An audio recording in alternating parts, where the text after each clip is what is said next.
विक्रम पंडा को गिरफ करा एवं हत्या अभियोग जड़े सहयोगी अभियुक्त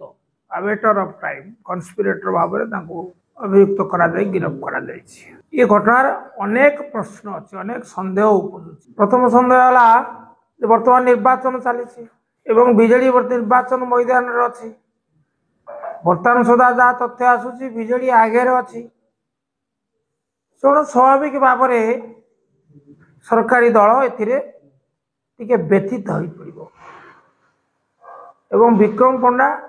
जड़े अनुभवी दुस्साहसी युव राजनेता विधानसभा को निर्वाचित होती वर्तमान जिला बीजेडी दायित्व अच्छा सभापति भाव तेणु जदि ए मोकदमा छंदी दि जाए ताले साधारण से निंदित हे दल निंदित हम तार फायदा सरकारी दल को से अभियोग आसी निश्चित भाव में आ पचर राजनीतिक उद्देश्य अच्छी आक्रोश राजनीतिर ये एक नमूना जहाँ अत्यंत दुर्भाग्यजनक आक्रोश राजनीति केते बेले कौ समय रे का पक्षे आदौ ग्रहणीय नुहे स्पृहणीय नुहे या घोर आपत्तिजनक मुझे आपत्ति कर हत्याकारी किए चिन्हट हो हत्याकारी चिन्हट हला परे दंडित हो एवं जे मृतक हितवास पंडा को न्याय मिलू एथिरे आमर मोर दिमत नाई दलर विजु जनता दल दिमत नाई सत्य उद्घाटित हो। एटा गोटे बड़ विचित्र कथा जे जो लोक कहूला आईन को ता बाटे जीवाकू दियो सेही लोक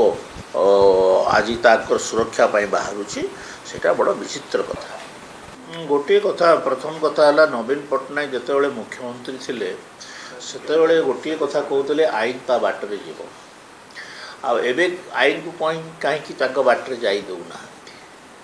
आईन ता बाटर जाऊ प्रकृत जदि से दोषी नुहति से मुक्त हेबे एवं यही कथारे ब्रह्मपुर साधारण लोक भी जानी किए हत्या कर तो यहीटा कहवा जे राजनीतिक उद्देश्य की राजनीतिक उद्देश्य पाए जड़े बीजेपी नेतृस्थानीय लोक को हत्या करा एवं पुलिस जे हत्याकारी ताकू धरी कि ना तदंत कर विचलित हबार कौन आवश्यक यही सरकार रे कम से कम गोटे रिभेंजफुल एटीट्यूड रे क्या गिरफ कर सरकार रे नुआ पड़ारे पर से अस्त्र छाड़ी देती अस्त्र त्याग कर सारी जो मैंने अस्त्र त्याग कर आमे हैरान करने चेष्टा करूँ ये कि विचित्र कथा नुआ पड़ारे से कौन फाइट रे अच्छी ना कौन रे अच्छी ना कौन रे अच्छी से तो साइड लाइन रे आज्ञा जो दिन ठू से प्रार्थित्व घोषणा कले से प्रार्थित्व रु से निर्वाचन प्रतिद्वंदितार ओहरी गले।